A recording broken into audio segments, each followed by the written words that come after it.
C'est mon aventure toujours à la pointe de la technologie. Oui, aujourd'hui, nous allons parler de quelque chose d'incroyable. Nous allons parler de la poussée d'Archimède. Et oui, Archimède est sous tous les bateaux et les pousse pour les maintenir en l'air. Bon, c'est très intéressant ce que je dis aujourd'hui, mais bon, il est tard le soir et voilà, un bon week-end bien chargé. Voilà, aujourd'hui, je devais faire une expédition. J'étais tellement naze à cause d'un marché qu'on a fait à Oechowice, donc c'est Prague 7. Pour ceux qui connaissent, c'est vers Alza. Voilà, c'est une espèce de grande place où il y a des marchés partout. Enfin, surtout des trucs, on va dire, asiatiques. Non, il y a Alza qui vient à son showroom. Et Alza, c'est un peu comme Cdiscount ou Amazon. Grosso modo, c'est ça, mais sauf c'est tchèque. Et d'ailleurs, achetez pas là-bas, ils n'ont vraiment pas des bons prix. Alors, tenez pour l'anecdote, je vous explique pourquoi je trouve qu'ils n'ont pas des bons prix. Je vais vous expliquer une chose simple. Dans l'année, je crois que c'est en 2006-2007, j'ai un copain qui avait un magasin de vélo, donc étant cycliste. Donc j'ai contacté une marque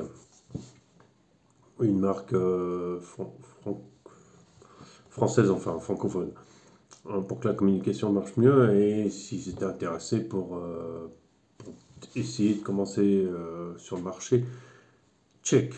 Et bah, en fait, du coup, par là, j'ai rencontré le commercial a discuté des conditions et tout ça. Alors, je ne vous les donne pas parce que c'est des choses qui sont, qui sont pas top secrètes, mais si vous voulez, qui intéressent personne. Mais grosso modo, enfin, à la grosse, en tant qu'importateur, euh, voilà, le vélo coûte sortie d'usine, par exemple, 200 euros. D'accord? En tant qu'importateur, un premier, sur un pays, vous touchez déjà à 400. Bon, on ne va pas parler du reste. Voilà. Et il sera en prix public dans les 1000 euros. Si c'est pas plus, 1200 euros. Ce que je veux juste vous expliquer, c'est que le fait que vous ayez une vente par Internet vous supprime le magasin. Le magasin, celui qui a le plus de marge, c'est normal, il a le plus de frais, il a les locaux, il a le personnel et puis il y a tout ce qui va avec. Mais du coup, le fait de supprimer le magasin, ça devrait faire chuter les prix au moins de, je dirais presque 50%, quoi. 45-50%. Quand on voit des marques, alors je peux les citer par exemple Rose ou Canyon, pour ceux qui sont cyclistes, qui vendent leur, leur vélo à peine 4-5%, ça dépend, en dessous de la moyenne, parce qu'en dessous du prix de vente des autres. Alors peut-être qu'ils ne veulent pas casser le marché, mais ça veut dire que leur marge, elle est énorme. Pourquoi? Parce qu'ils prennent la marge du magasin, ils prennent la marge de l'intermédiaire et ils prennent la marge de l'autre intermédiaire, puisqu'il l'importe directement. Vous la commandez directement chez lui et il vous l'envoie chez vous. Donc il supprime au moins deux intermédiaires. Donc il se prend une marge colossale. Ce que je trouve un peu dégueulasse, parce que du coup, je trouve que si tu importes et que tu n'as pas de magasin, ben non, tu ne devrais pas avoir des prix pareils. Après, il y a peut-être des ententes et tout ça, je sais pas, hein, mais je trouve ça abominable. Enfin, je trouve ça nul, quoi, en fait. Je trouve ça très très cher. Et pour citer Alsace et Zen, c'est un site qui n'a pas de bon prix parce que vous avez le même prix en magasin. Alors, comment est-ce possible? Parce que les gens sont bêtes, à mon avis. Soit les gens sont bêtes, soit les magasins sont pas bêtes. C'est-à-dire que les magasins sont alignés sur les prix de Alsa. C'est pas le seul, hein. Il y a Recaz, Alsa, mais enfin bon, c'est les mêmes. Hein. C'est le prix. Les prix sont aussi mauvais l'un que l'autre. Bon, c'est pas pour ça, c'était juste la parenthèse pour dire que je trouvais ça pas cool du tout. Voilà, c'est tout. Aujourd'hui, du coup, je suis resté à la maison, je devais faire une expédition, ça s'appelle Dynamite. J'ai déjà fait, je crois que j'avais fait une petite vidéo vaguement, c'était dans la neige. Je vais faire ça avec mon pote Marcelo, mais ce qui se passe, c'est que lui y allait, moi je dirais d'après le marché. Et Du coup, je suis resté à la maison avec ma fille. Et ben, du coup, j'en ai profité pour faire ça, préparer ça, enfin préparer, on s'entend, hein. C'est carrément travailler là-dessus. Donc, il s'agit de la Carten P410R qui est prête maintenant pour une série de compétitions. Alors, je vais vous montrer les détails un peu, voilà, comme ça en penchant. Vous voyez le moteur. Alors, le moteur, je ne sais pas trop si la peinture va tenir. Bon, après, il n'y a pas trop, je pense qu'il n'y a pas trop de déformation, espérons que ça tienne. Et j'ai mis un peu de peinture derrière. C'est la peinture en maquette. Donc, je ne sais pas trop, ça a tendance à s'effriter, je pense, sur ce genre de matériel. On va voir. De toute façon, on peut toujours en mettre. Mais ça fait très joli comme moteur. Je trouve que c'est très, c'est bien réussi. Le carbone, c'est les espèces d'autocollants type carbone. Alors, l'idée première était de la mettre à l'intérieur, en dessous. En fait, par l'intérieur de la carrosserie, mais en fait, j'ai pas pensé, j'ai fait un essai, heureusement que j'ai fait un essai avant, c'est que, bon, de toute façon, je m'en serais aperçu, mais ça fait déjà des bulles d'air, donc ça fait pas un truc super joli, et l'effet carbone, il est que d'un côté, pas de l'autre, en fait, même si l'autre côté est noir, l'autre côté n'a pas l'effet carbone. Voilà, alors c'est très très chiant à découper, à mettre un truc comme ça, c'est abominable. Ce qui fait qu'il n'est pas super bien fait. Alors c'est la carrosserie, j'avais fait une vidéo là-dessus, c'était carrosserie Montec, c'est écrit là, Montec c'est italien. Montec, et j'ai déjà la Porsche qui est pareil. Alors pourquoi c'est orange et bleu? Attendez, je cherchais la Porsche, comme ça ce sera plus sympa. Alors voilà, je suis de retour avec la Porsche, voilà, c'est celle-là, hein. On la voit souvent sur les vidéos, hein. Alors l'idée c'était ça, c'était un peu je cherche les meilleurs contrastes, je cherchais un bon contraste sur la piste, et ce qui me plaisait c'était l'idée de faire un, j'aime beaucoup le bleu, donc ben, la complémentaire du bleu c'est l'orange, voilà, tous les trois couleurs. Enfin, je ne fais pas un cours de dessin, vous connaissez. Donc du coup je suis arrivé là-dessus et ah, c'est Gulf. Ah bah ouais, bon, je sais pas, mais ouais, mais c'était pas en fait à l'origine, c'était pas l'idée de vraiment faire Gulf, c'était juste l'idée de faire le maximum de contraste sur une peinture bleue. Voilà, donc on arrive au orange et on n'a pas trop le choix.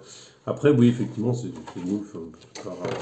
Alors là, ça reste les couleurs de la chaîne, hein, bien sûr. Donc, qu'est-ce qu'on peut dire? Bah, c'est moins Gulf, mais ça reste un peu dans l'idée.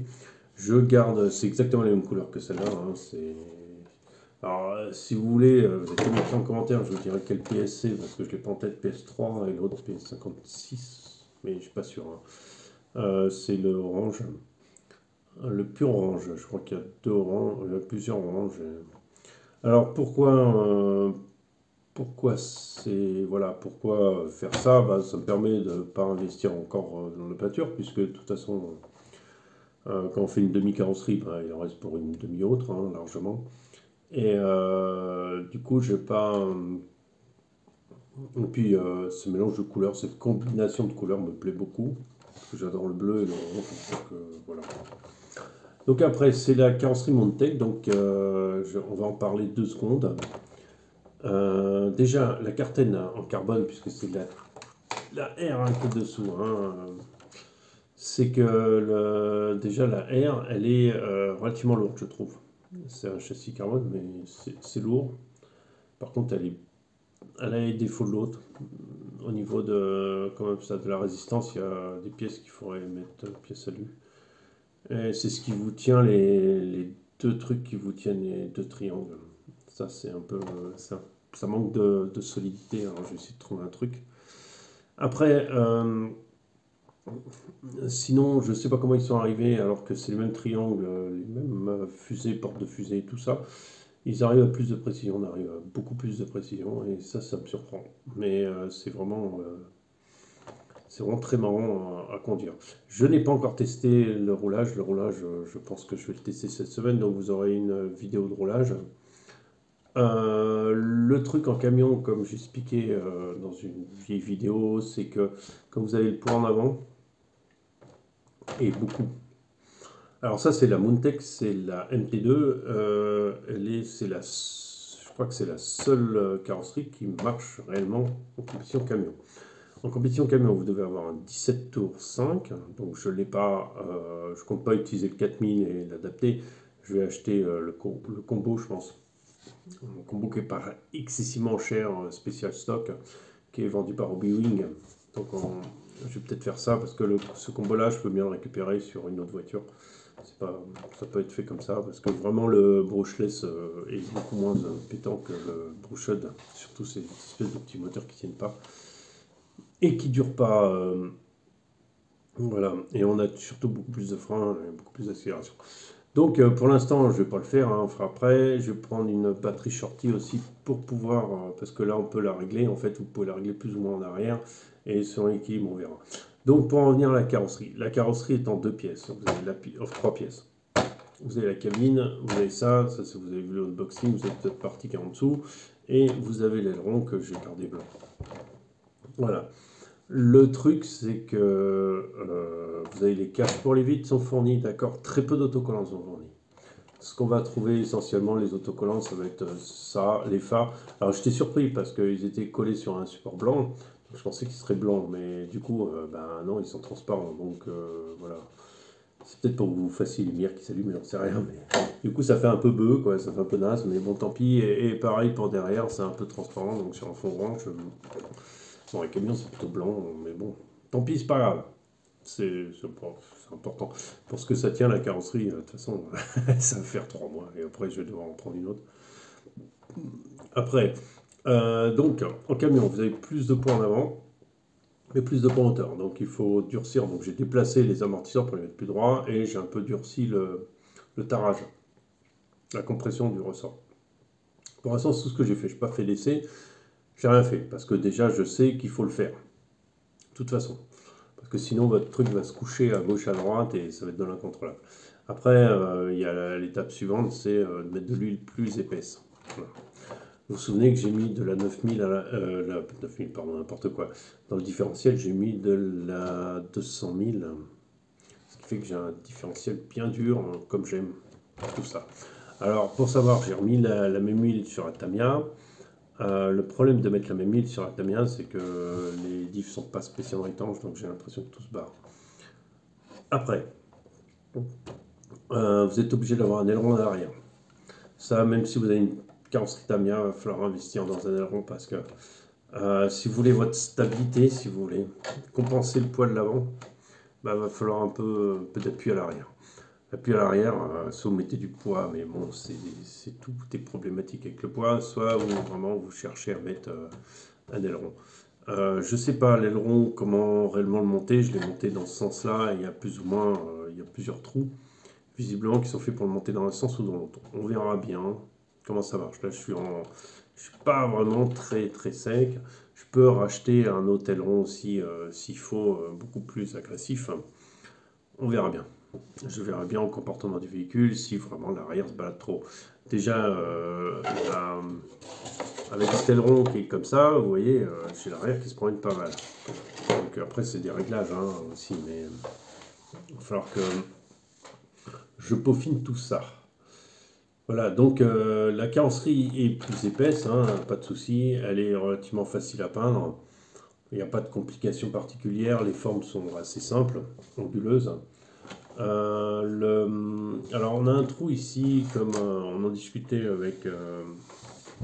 avec Adam, c'est que en fait le trou est fait pour avoir accès aux clips, parce que vos clips ils sont dedans là. Hein. Donc le trou vous avez besoin pour mettre votre main pour avoir un clip ou une pince. Une pince c'est peut-être plus pratique. Moi j'ai tourné légèrement les supports pour avoir les pinces un peu, alors, je sais pas si on va voir, on va rien voir, mais pour pouvoir les avoir tournées vers l'intérieur pour que ce soit plus facile à mettre. Moi j'ai une grande main, une grosse main et ça passe quand même, hein, pas de souci. C'est un peu mou de chez mou. Bon, il m'a dit que question d'un aérodynamique, ce serait pas mal de fermer, à voir la vitesse réelle que j'ai quoi. Je pense qu'on doit être dans les 50 km/h, 50, 55, ouais, je pense pas beaucoup plus. Donc je pense pas qu'on va vraiment avoir besoin de fermer ça. Mais au-dessus peut-être. Sinon, la carrosserie est très lourde, en fait, elle est tenue par 3 points, de chaque côté on fait 6 points, parce que vous avez deux mêmes points de ce côté, et plus un point ici. Donc, ce qui veut dire que la carrosserie, la cabine, il faut quand même la tenir. Vu le nombre d'ancrages qu'il y a, c'est quand même étonnant. Et on va voir ce que ça donne. Je vais être surpris. Donc cette semaine, je vais faire un petit essai rigolo avec ce machin. Je pense que ça va être rigolo. Je sais pas. Je pense que ça va être complètement pourri au début. Mais bon, on va bien voir ce que ça donne. Il faut bien commencer par quelque chose. Qu'est-ce qu'on peut dire encore? C'est que il y a très peu d'autocollants fournis, donc c'est pour acheter des kits après d'autocollants complets pour telle ou telle marque ou tel truc, si on veut ressembler à un truc particulier. Ah, ça, c'est ce que fait l'autre là, qui il fait de la compétition, le copain là, qui fait l'expédition. Lui, il a voulu que ça ressemble vraiment à un truc bien précis. Moi, j'ai autre chose à foutre. Enfin, c'est pas que j'ai autre chose à foutre, mais j'ai pas cette affinité, lui, il a cette affinité-là. Alors, orange sur le toit aussi, c'est pour être visible d'en haut, parce qu'il va falloir voir ça. Blanc, voilà, et je pense que personne n'aura vraiment ces couleurs-là. Donc, c'est l'avantage de pouvoir rouler. La compétition, normalement, cette voiture, je dois la régler. J'attendais pour la régler. Maintenant que j'ai la carrosserie, je vais pouvoir travailler dessus. On va la régler. Et après, je la mets de côté et ce sera pour la compétition en octobre. Je veux pas trop rouler avec parce que rouler c'est pas de l'usure mais c'est aussi de la casse potentielle et j'ai pas envie de prendre la pièce. Voilà, mais entre nous, comme on roule à 3, ça va encore, mais mon fils a un peu un roulage un peu sauvage de temps en temps. Voilà, donc je pense que sur la piste, je vais garder ces couleurs-là, hein. Je pense que tous mes véhicules auront la même couleur. Qui peut-être à avoir aussi un scale de cette couleur-là. Ces couleurs me plaisent. Alors oui, ça fait goût, mais c'était pas le but. Et puis ça me plaît comme ça, quoi. Voilà, donc c'était juste. La différence aussi, c'est que là, j'ai passé une couche de couleur blanche. Là, j'ai pas passé. Pourquoi j'ai pas passé? Parce que j'en ai plus de blanc. Et puis que s'il y a suffisamment de couleur, ça marche. Bon, là, forcément, on voit par transparence, il y a les lumières juste au-dessus, mais ça va faire le taf. Je m'inquiète pas plus que ça. Voilà, sur ce, je vous souhaite une bonne journée et puis je vous dis à très bientôt. Et puis on continue, hein, je continue toujours, hein, mes vidéos pourries qui traversent l'espace. Allez, ciao, ciao.